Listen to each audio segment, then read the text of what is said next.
All right, Ronan MMA, welcome back to the channel. Now, while we all patiently await the press conference that will be UFC 293, I figured I would cover some of the stuff that was said at Media Day, some stuff by Israel Adesanya, some stuff by Sean Strickland. I want to touch on something that Dana White said at his press conference after the Contender Series, which ties in pretty nicely to a question that was asked and answered by Israel Adesanya. So, I'm going to start with Israel Adesanya, and then I'll work my way to Sean Strickland. And full disclosure, I'm exhausted. My youngest son woke up at 3 a.m. spewing, so I haven't had much sleep. So I'm hoping to just knock this one out without a hitch, or without much hitch, okay? So first, immediately, off rip, Israel Adesanya, his very first answer of this media day. And I always, despite what people may think, I always try to go into either an Israel Adesanya interview, fight week, what have you, with a somewhat open mind and just not immediately get angry. But he just does himself no favors. And not that, he doesn't have to be for everybody. It is what it is. But dude,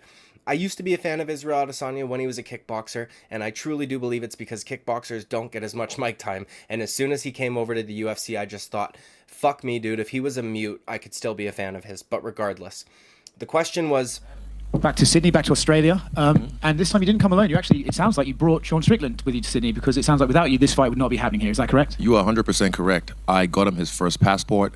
I got him his first flight out of his country. I got him his big money fight. So he should be really grateful after this. He should be really grateful for the opportunity. I mean this is sincere. He should really, because he's talking all this shit. It's whatever, but like he should really be grateful because I'm changing his life for the better.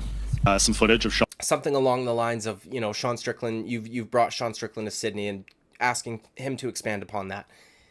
And he goes on this diatribe about how Sean Strickland should be extremely grateful and should be thanking him. Also, he really wants you guys to know that he's being sincere when he answers this question, which is just a strange thing for anybody to preface with, but regardless, he wants Sean Strickland to be grateful, and he's talking shit, and that's fine, but he truly thinks that he should be grateful and thanking Israel Adesanya for this opportunity because he's the one that got him his passport, his plane ticket, and all this stuff, which, aside from Israel Adesanya, I have not heard anybody, no third-party source whatsoever, confirm this fact. Jesse on Fire, despite what he wants to say, that this is a confirmed fact that the UFC did not want to give Sean Strickland this fight. It was only given to Israel Adesanya because he promised to get the job done.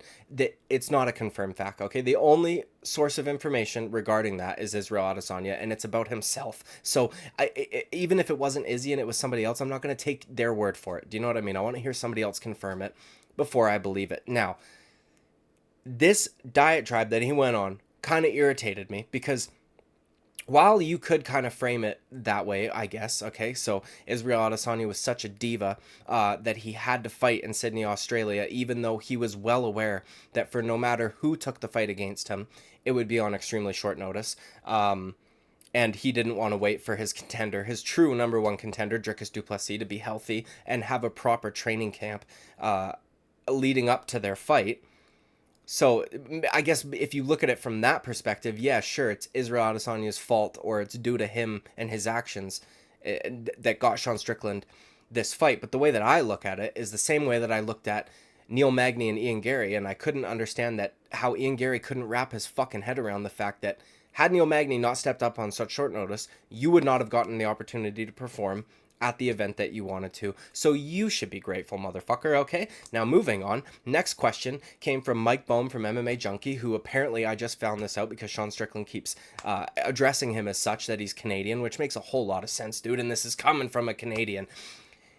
He brought up some sparring footage, okay, that Israel Adesanya was disgusted by. Some footage of Sean sparring, and you seem, kind of disgusted by it, I guess, maybe for lack of a better word. What do you just make of, like, that etiquette? I call that gym heroes. When he spot Pereira, did he spot like that? Didn't look like it. Exactly, because he knows Pereira will fucking knock him out. It's called respect. And I have teammates, and we can push, but I don't try and hurt my teammates. Like, he's knocking people out in the gym. Accidentally, I've probably knocked 2 people out over the last how many years I've been fighting in the gym accidentally. And, it's not even knocked out, like dropped them because it was light. But, like, it's just, I don't try and hurt people. I don't know. There's many ways to skin a cat. Look, whatever works for you, but I just feel like I've seen too many of those now where I'm just like, whoa. Gym hero. And then when he got his arm thing, oh, come on, man. Oh, come on, man. Why'd you do that, man? When he got a taste of his own medicine. Oh, come on, man. Come on. Don't touch me, man. Sean Strickland hard sparring with one of his training partners, and I think he ended up knocking the guy out. Now, hard sparring's not for everybody. I kind of cringe at it. I don't want to hurt a guy that I'm training with, nor do I want him to try and hurt me. However, two consenting adult males, if they want to engage in some hard sparring, have at it. Do you know what I mean? They're not at your gym. There's tons of coaching staff around. If they felt it was out of hand, they would step in and stop it. And, that guy probably didn't have a fight coming up. They weren't worried about him taking a little too much damage or anything like that. They were hard sparring. I know it's not for everybody, but there are gyms that do participate in it still. So, mind your fucking business. You know what I mean? You guys may not do it at City Kickboxing, but they're going to do it somewhere else. And I trust in the coaches that Sean Strickland trains with to, pull back on certain things. And Israel Adesanya kind of disingenuously so compared it to when Orlando Sanchez arm wrenched Sean Strickland and said, oh, he was getting a taste of his own medicine for once, being a bully essentially, right? Well, Orlando Sanchez, may he rest in peace, did that nasty arm wrench, which, by the way, is a savage maneuver, and I do wish more guys would implement it in MMA. We saw John Jones do it very effectively against Glover Teixeira and essentially tore his shoulder to shreds. That's why Sean Strickland was so upset with Orlando Sanchez when he did that, okay? Because Sean Strickland was in a fight camp, had a fight coming up, and had he not been able to pull his arm out quick enough, had Orlando Sanchez maybe just wrenched it a little bit harder, Sean Strickland's arm could have been torn to shreds. He could have not gotten to fight. He could have had to get surgery. There are so many things that could have happened. That could have been a potential year-long injury that he's dealing with. Whereas you knock out your training partner, yeah, it's shitty. He'll wake up, he'll go home with a headache, and a few weeks later he'll be good to go if he has a concussion. Do you know what I mean? The situations are not really comparable. But whatever, he did say, and credit to him, in the interest of being fair, Israel Adesanya said, there's many ways to skin a cat, so if it works for you, then whatever.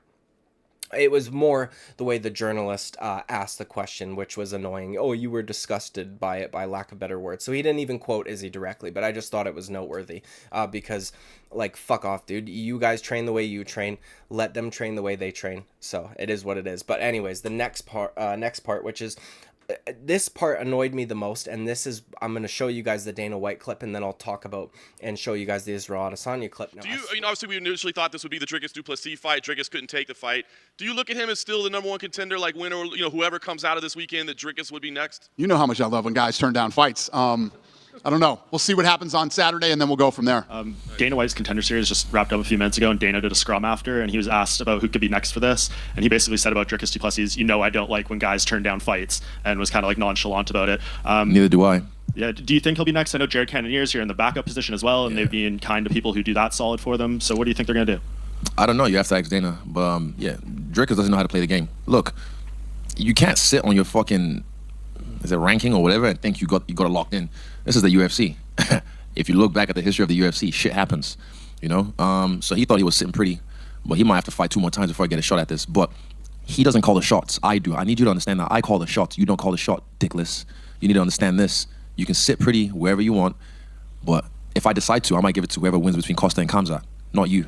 Now, I swear to fucking God, these media members love the fact that Dricus du Plessis is getting fucked out of a title shot, and they don't follow up with any questions like, hey, yeah, he turned the fight down, but you were trying to force him into a title fight just 2 months after he had fought the toughest opponent of his life. Not that the fight was the toughest, but I would imagine Dricus du Plessis trained for that Robert Whittaker fight, like no other fight he has ever trained before.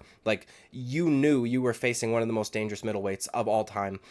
Somebody who's essentially been unbeaten aside from the champion. Somebody who, aside from the champion, nobody else has been able to finish, but Dricus du Plessis was able to do so. He's injured. He doesn't want to make a quick turnaround for the most important fight of his life, which would be a title shot against Israel Adesanya.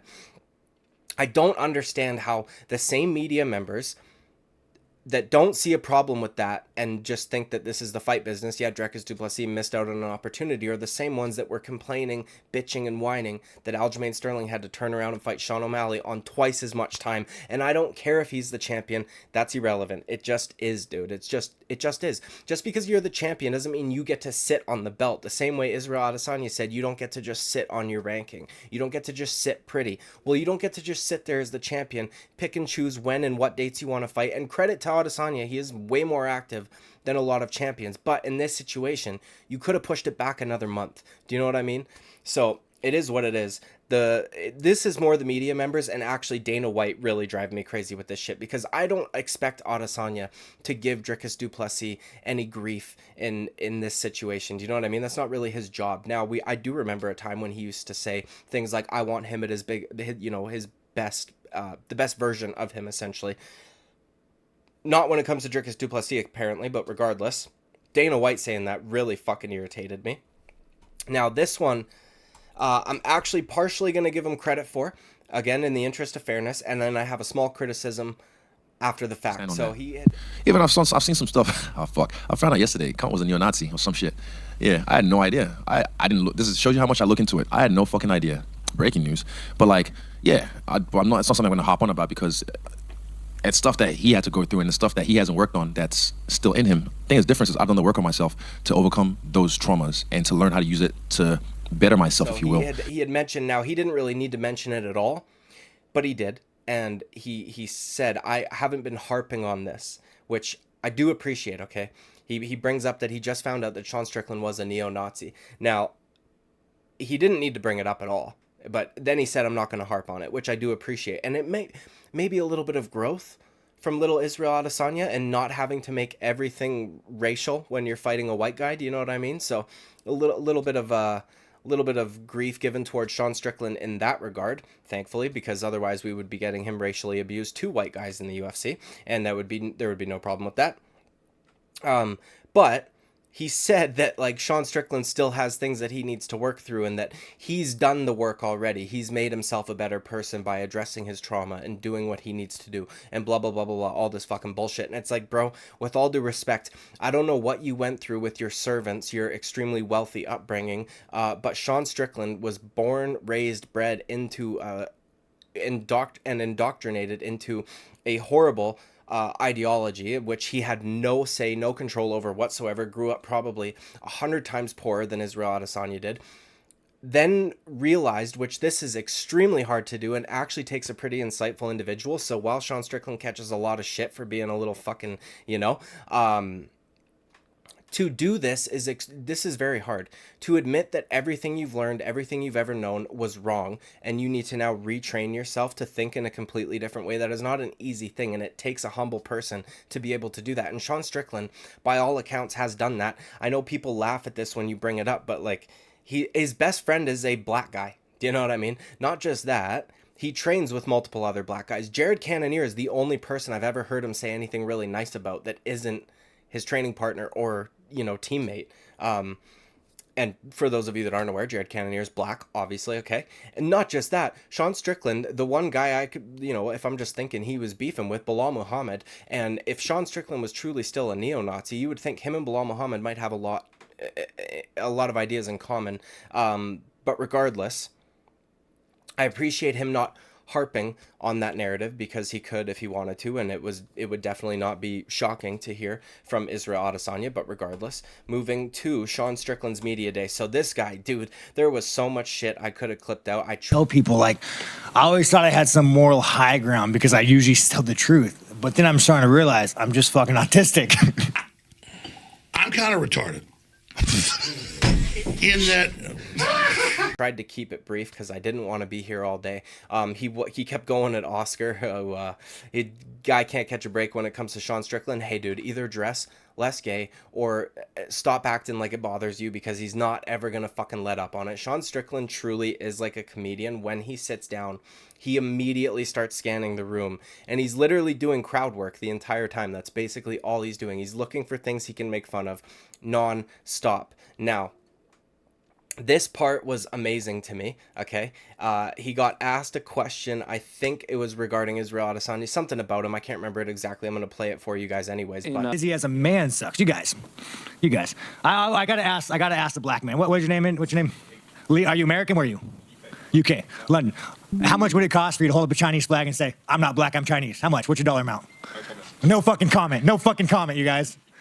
So does that answer your question? Look at he said, well, I gotta fucking ask the black guy in the room, and then says, how much would they have to pay you to fly a little Chinese flag and say, I'm not black, I'm Chinese? And the guy who was a black dude from the UK said, no comment. Israel Adesanya, I'm sorry, dude, your race has spoken. They don't like you, and they wouldn't do the same shit you did, even if you were getting paid good money for it. Now, this part might have actually been the most interesting part for me in this entire media day, and it was Mike Bohm from MMA Junkie again, the feminine Canadian, but credit to him, actually kind of gave Sean Strickland a little bit of props here, and it was look at the fight with Alex Pereira and like criticize your tactics and stuff on paper. In the stats, you have the best defensive striking statistics. I'll tell you with Alex, there was a lot of pressure that fight. And again, maybe it's my own weakness as a man. I let it get to me. But you have everybody saying, you beat this guy, and you get a world title. So like in the fight, I'm just kind of like, I don't know. I wasn't fighting how I should have fought. Mind you, Alex is one of the best fighters in the world, not taking away his W. Fucking A. Hats off, Alex. You're the next light heavyweight champion too. But I just kind of let the pressure get to me a little bit too much, more than I should have. Do you think, in that sense, you think people maybe overlook your defensive ability going into a fight like this? Yeah, I mean, here's the thing. It makes me laugh, dude. I could go train with the world champion boxer, best kickboxer, and I'll fucking put hands on him. So it just makes me laugh, man. I think I run my mouth so much, people forget that I can fight. Kind of glossed over, but partially due to Sean Strickland not being able to let somebody finish a question. He always starts answering before the person's actually finished their question. But regardless, dude brought up how Sean Strickland actually has the highest defense percentage in terms of striking out of all middleweights, which is insane to think about because up until recently, we had Alex Pereira in the middleweight division, Israel Adesanya, obviously the champion of the middleweight division. We've got guys like Robert Whittaker, who for multiple fights in a row up until that Dricus du Plessis fight was like touching his opponents up 5-1. Do you know what I mean? So considering the guys that are in the division, for Sean Strickland to have, and Mike Bohm, shout out to Anthony Smith, said on paper, the best striking defense in terms of numbers on paper. That's fucking wild. And I've been saying this for a long time. Sean Strickland's defense is severely underrated, and he does not get enough credit. It's not as pretty. He does some weird shit with his arms. He kind of just sticks them out there sometimes. Very good job at deflecting. Very good job at shoulder rolling. Very good job at parrying with the lead hand, and he's gotten a lot better at not pawing with it, because of the Alex Pereira knockout. So he's very good defensively, and it's only been getting better. So I thought that was cool for him to bring out. And he says, he goes, people, I think I talk so much shit that people forget that I can actually fight. And I think this is like the Colby Covington effect, okay? Because I get it, Colby Covington's been very inactive and all that shit, but, a few years ago, let's say, Joe Rogan used to bring this up all the time. You see the cheap suits, you see the fucking, the corny trash talk, the lines, all the pre-written shit, whatever, just the corniness of him. You would assume that guy can't fight, but then he can. And I feel like with Sean Strickland, it's much of the same. Like, he talks so much shit that people can't look past it. And this happens with so many fans, man. Like, the Israel Adesanya fan base, you could literally do an entire video complimenting his fighting abilities while throwing in jokes here and there, and they will only call you a hater. They won't hear anything good that you said whatsoever. As soon as they hear the first criticism, the first joke, the first dig at Israel Adesanya, their listening comprehension goes out the fucking window, and that's just that. And I feel like it's something similar with Sean Strickland, where it's like everybody hears the shit he has to say. Nothing else matters. He could be giving the most insightful speech of all time just in small nuggets, but as long as it's surrounded by Sean Strickland trash talk, nobody's gonna fucking know. Do you know what I mean? And then a little later on, he calls out Israel Adesanya again. They keep asking him about Israel Adesanya. Oh, you keep saying Israel Adesanya fucking sucks. Could you expand? Two questions here. First off, when you had that initial press conference with Izzy, did you have a feeling how much that was going to blow up and how, I guess, iconic that press conference would get for a lot of the fans? I mean, dude, Izzy's just a fucking cringe lord. Like, I mean, everything that guy does is like, it makes you fucking wince. Like, oh, did he really do that? Like, are you really race baiting Dricus right now? Like, how in your brain does this how does this play out for you? So, I mean, think about Izzy, man. When somebody sucks to that degree, it's pretty fucking easy to make fun of him. Could you expand on that a little bit? And he just says, yeah, he's a cringe lord, man. He does shit that's cringy. He goes, he called out or what did he say? Fucking race baiting Dricus du Plessis, which I love that he calls him out. He's the only person that will actually call it for what it is. It's race baiting. It's just people don't give a shit when a black guy does it to a white guy, but that's exactly what the fuck happened. I love that. And then, dude, this was my favorite part of the whole media day, and it's not even fight related. He gets brought up, or he got asked about how he probably thought he was coming to enemy territory, but he's had a lot of good interaction since he's been here. He has a pretty big fan base here, and to expand on that a little bit. Fun. I guess that just means how much people hate Izzy, you know? But no, it's good, man. You guys are all good fucking people, man. You fucking Aussies. Well, it must be talked about. It must be talked about. It must be talked about. You guys did throw a pregnant woman in jail over a Facebook post during COVID. That must be talked about. Shame on you guys. How do you feel about that? Me personally. Yeah, how do you feel about that? Which woman was this? It was all over the news, man. How do you not know that? You know, Here's the thing, Australia. I would like you guys so much better if you had a freedom of speech. So if you could go ahead and make a freedom of speech like the greatest country in the world, we would get along better. I mean, how is that not standard with you guys? How do you not have a freedom of speech? Well, there's a bit going on in MMA. We've got other sports going on. Yeah, but you as a country as a whole, like you literally, like you have a government could say, if you say something we don't like, we will throw you in prison. Like, how the fuck do you rationalize that?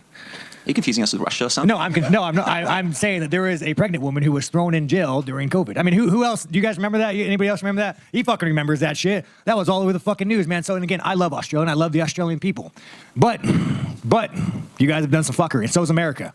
But I think the moment Australia gets the freedom of speech, I'll like it more. And he goes, yeah, I love the Aussies and this and that. And then he says, but we gotta talk about this. He goes, you guys don't have freedom of speech, and I don't like that. And he says, there was a woman that was jailed for a Facebook post during COVID, a pregnant woman that was jailed. And the reporter, who I do believe was the guy from Submission Radio, was like, Sean asked for his opinion, and he goes, oh, you want mine personally? And Sean's like, yeah. And he's like, what woman are we talking about? And Sean's like, you fucking know this fucking guy. Does any fucking guy, who in here knows what the fuck I'm talking? This fucking guy knows, see? The guy was really trying to play it off like he had no idea what Sean Strickland was talking about, but we know what he was talking about, man. And this is no slight on the Australian people. Do you know what I mean? I get this shit all the time. I don't hate my country. I hate my fucking government. Do you know what I mean? I love my country. I think we have one of the nicest landscapes on planet Earth. And now I'm sure that obviously I'm biased, do you know what I mean? But we truly do have beautiful mountains, beautiful lakes, like I live in one of the nicest parts of our fucking province in Canada. And I love it. And a lot of the people that are here are very nice and very sweet and very polite and all that good shit. I fucking hate our government, though. But it's not the same thing. So Sean Strickland did say, like, I love the people here. I love the people of Australia. But when you have a government that can throw you in jail for saying something that they don't approve of, that's not a good thing. And the guy said, oh, I think you're confusing us for Russia, mate. And it's like, hey, you virtue signaled and played dumb in the same fucking sentence. Come on, dude. Come on. We're not confusing you for Russia.